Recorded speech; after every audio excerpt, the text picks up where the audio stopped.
लाखों में एक है तेरी बहू गरिमा। जैसे तेरे बेटे रोहित की कुंडली में लिखा था, वैसे ही सुंदर बहू मिल गई तुझे। मौसी जी ने अपनी बहन गरिमा से कहा। गरिमा मुस्कुराते हुए अपनी बड़ी बहू कामिनी से बोली, बहू जल्दी से आरती की थाल और तिलक के लिए कुमकुम और चावल लेकर आ। कामिनी भी रसोई में जाकर फटाफट आरती का थाल तैयार कर ले आई। सोनिया और रोहित के गृह प्रवेश के बाद सारी रस्में शुरू की गई। कुमकुम वाले पानी की थाल से जब अंगूठी ढूंढने की रस्म हुई, तब तीनों बार अंगूठी सोनिया के हाथ में ही आई और रोहित इस रस्म में हार गया। वाह भाई वाह, सोनिया का ही राज चलेगा घर में। रोहित तो तीनों बार हार गया सोनिया से। अब तो सोनिया जैसे बोलेगी वैसा ही होगा।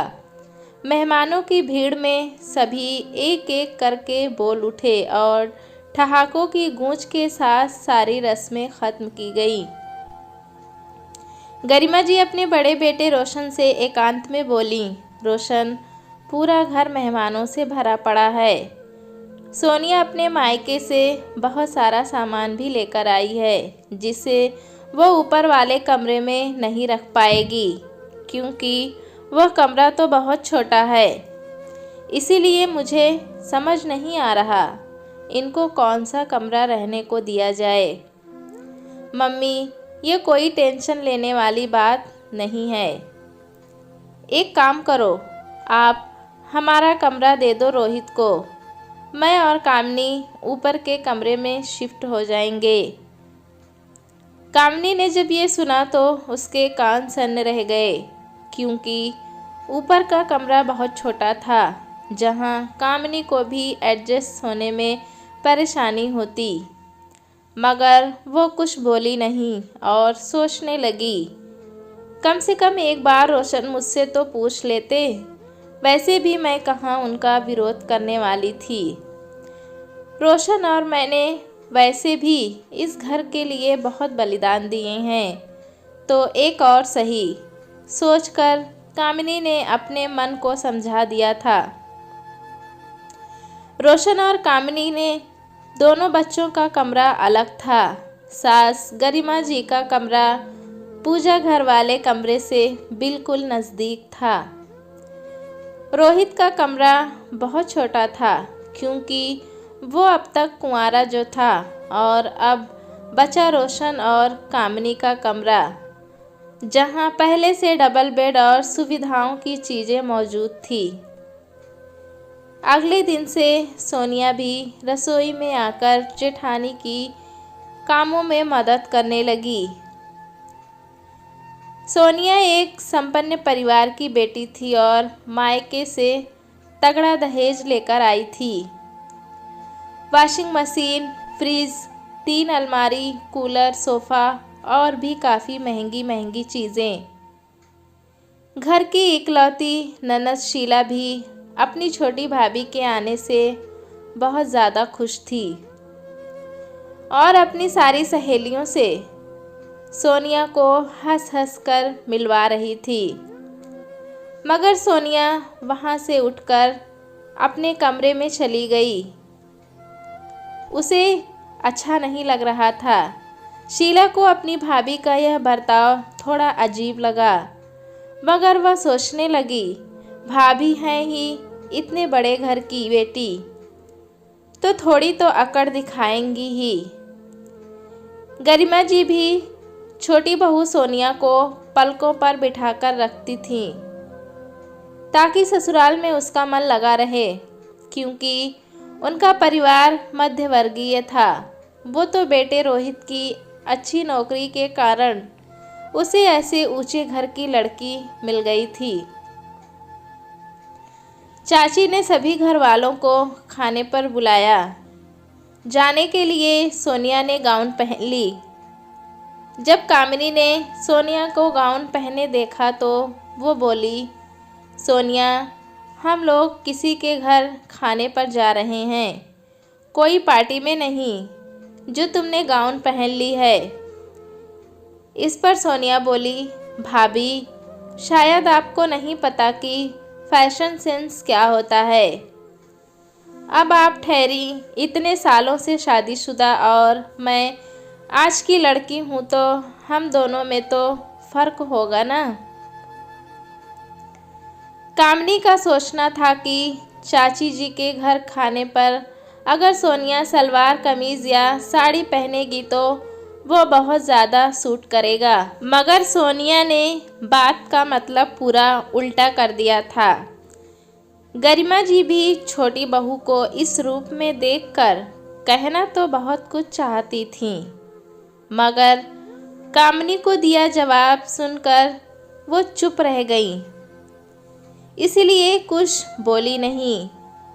सभी लोग जब चाची जी के घर पहुँचे तो तब चाची जी को भी अजीब लगा। सोनिया ने शुरुआती दौर में अपने आप को जितना संस्कारी और अच्छी बताने की कोशिश की थी उतनी वो असल में थी नहीं। ये अब अभी को दिखाई दे पड़ रहा था, सिवाय रोहित के। अब सोनिया सुबह देर तक सोती थी और घर के कामों में जेठानी की मदद भी नहीं करती थी। जब गरिमा जी ने रोहित से सोनिया के देर तक सोने की शिकायत की तो रोहित अपनी माँ से कहता, माँ सोने दो ना, वैसे भी वो अपने मायके में भी आराम से उठती थी, बड़े घर की बेटी जो ठहरी।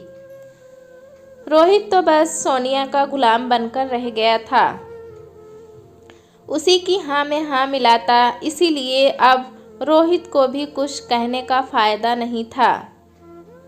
गरिमा जी के पति आलोक जी जल्द ही बच्चों को अनाथ छोड़कर भगवान के घर चले गए थे। रोशन उस वक्त 12वीं कक्षा में पढ़ रहा था और उसने उस वक्त पढ़ाई छोड़ पिताजी की दुकान संभालनी शुरू कर दी थी।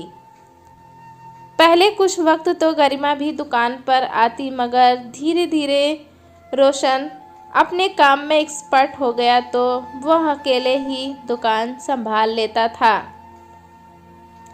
रोशन के रहते गरिमा भी पति के गम से जल्दी उभर पाई, क्योंकि रोशन ने सारे घर का बोझ अपने कंधों पर उठा लिया था। माँ ने अच्छी लड़की देखकर रोशन की शादी करवा दी।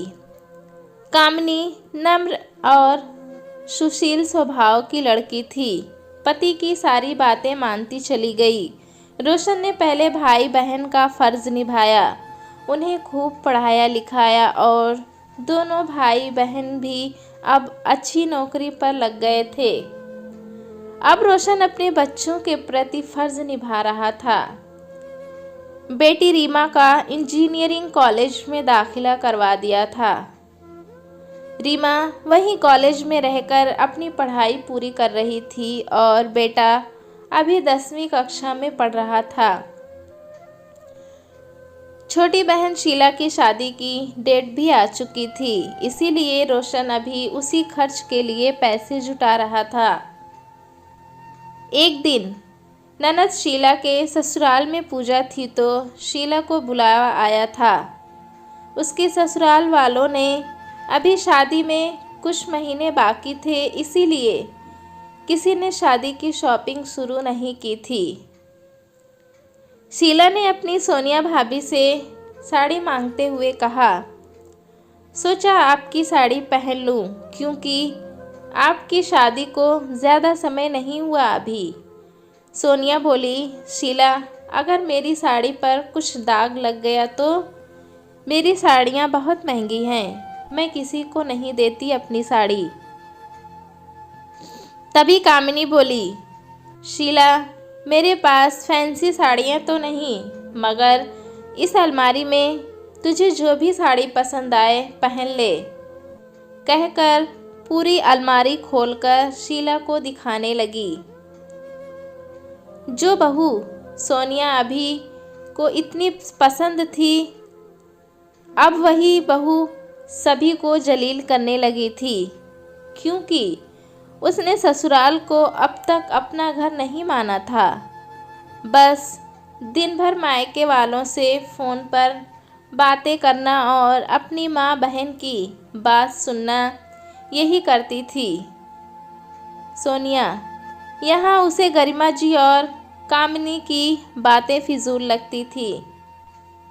2 महीने बाद शीला की भी शादी हो गई और वो अपने ससुराल चली गई। अब गरिमा जी उम्र हो जाने के कारण बीमार रहने लगी थीं। बीमारी के चलते एक दिन अचानक उनका भी निधन हो गया। अभी 1 महीना ही हुआ था कि सोनिया ने घर में अपने अलग रहने की मांग कर ली।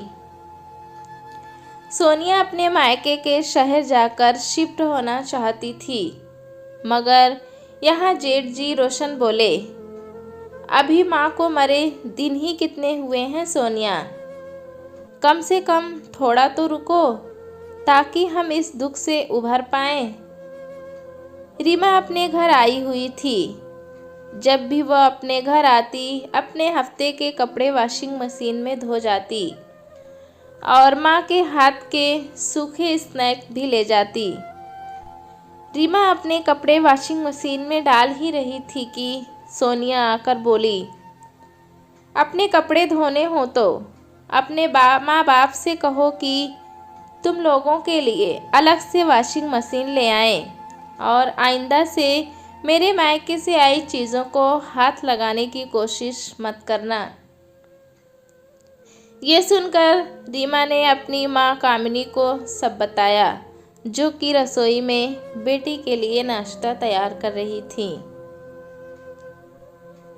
कामिनी ने जब ये सुना तो वो सुनकर बहुत दंग रह गई, क्योंकि इतने सालों से इस घर में कभी तेरा मेरा नहीं हुआ था और आज अचानक कैसे। कामिनी अब और जलील नहीं होना चाहती थी, इसीलिए उसने सोनिया से पूछना मुनासिब नहीं समझा और सीधे पति रोशन से बोली, हमारे लिए एक वॉशिंग मशीन ला दीजिए। रोशन बोला, ये कैसी बातें कर रही हो। तब कामिनी ने सब बताया कि वह क्यों ऐसा कह रही है। रोशन समझ गया कि सोनिया इस घर से निकलने के लिए ये सब कर रही है। रोशन ने रोहित को बुलाकर कह दिया कि कल वह रिश्तेदारों को बुलाकर घर का बंटवारा कर देगा। रोहित ने पूछा, क्यों भैया, इतनी क्या जल्दी है बंटवारे की? अभी अभी तो माँ की मृत्यु हुई है। बेहतर होगा कि ये सब सवाल तुम अपनी पत्नी से जाकर पूछो। रोहित ने जब आकर सोनिया से पूछा तो सोनिया बोली, रोहित, अब तुम्हारी माँ भी नहीं रही और हम कब तक इन लोगों के गुलाम बनकर रहेंगे। मेरे मायके के शहर शिफ्ट होने में ही हमारा फ़ायदा है रोहित। यहाँ तुम्हारे भैया भाभी ने अपना राज जमा रखा है। घर के सारे निर्णय भी इन लोगों के हिसाब से होते हैं और तुम इतना अच्छा कमाते हो तो यहाँ इन लोगों से दबकर क्यों रहना भला। रोहित जानता था बचपन से बड़ा भाई ही उसका सहारा रहा है। वो ना होता तो आज रोहित इस मुकाम पर ना होता, मगर पत्नी सोनिया का भी कहना सही था कि यहाँ उन्हें बड़े भाई के हिसाब से रहना होता है, इसीलिए उसे अलग जाकर रहना ही फ़ायदा है। दूसरे दिन ही रोहित और सोनिया बोले, हमारे हिस्से का सामान हमें दे दिया जाए तो हम जल्द ही यहाँ से शहर में शिफ्ट हो जाएं। कामिनी जो भी घर के बर्तन अलग कर सकती थी उसने किए और रोशन ने भी ज़मीन जायदाद का बंटवारा करने के लिए उसके मौसा फूफा को बुला लिया, ताकि रोहित और सोनिया के मन में कोई रंजिश ना रह जाए कि भैया ने बराबर का बंटवारा नहीं किया। 10 दिन बाद ही सोनिया और रोहित दूसरे शहर आ बसे, जहाँ से सोनिया का मायका नज़दीक पड़ता था। रोहित और सोनिया ने अपना नया घर संसार बसाया, मगर यहाँ अकेले रहकर रोहित को समझ आने लगा कि भैया सारे खर्चे दुकान से निकाल लेते थे।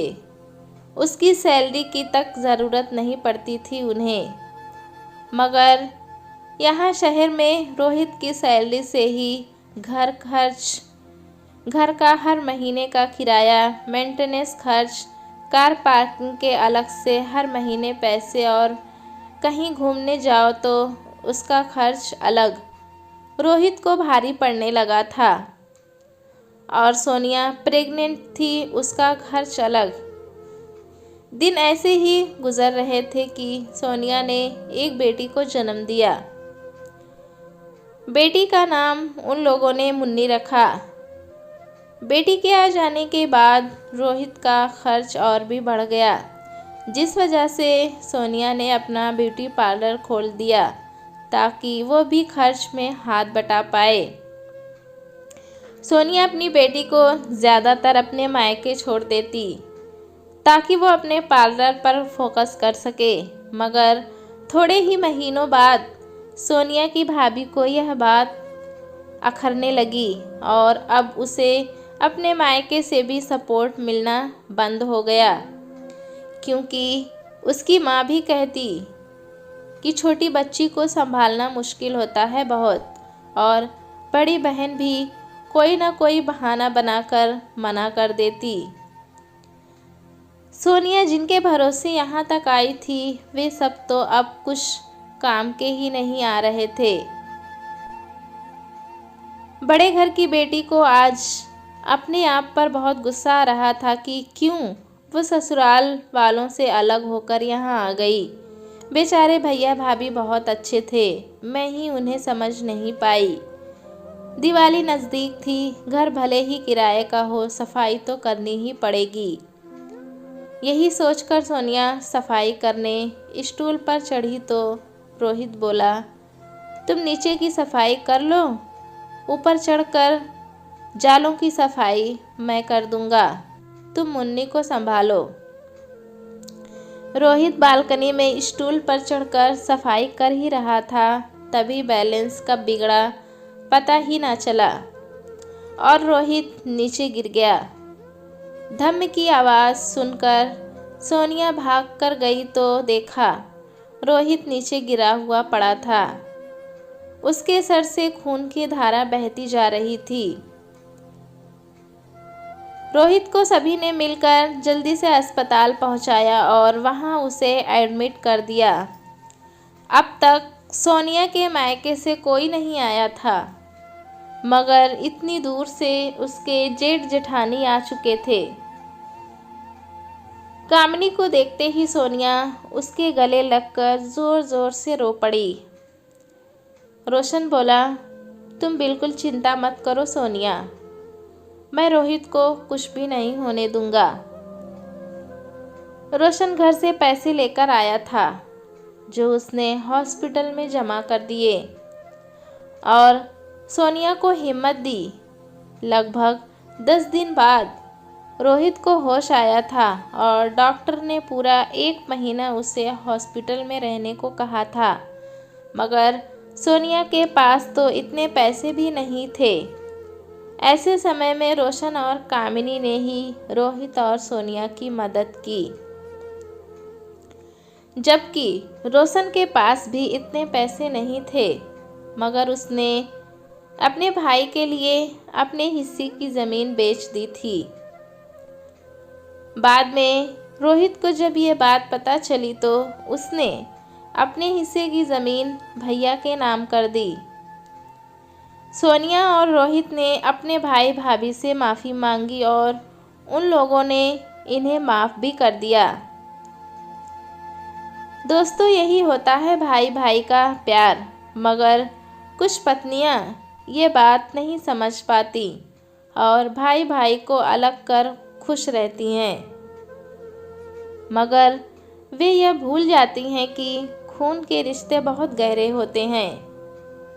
कितनी भी दूरियां बना दो, पर एक ना एक दिन हो ही जाते हैं। दोस्तों, कहानी कैसी लगी हमें कमेंट में ज़रूर बताएं। चैनल पे नए हैं तो एक लाइक और सब्सक्राइब करना ना भूलें।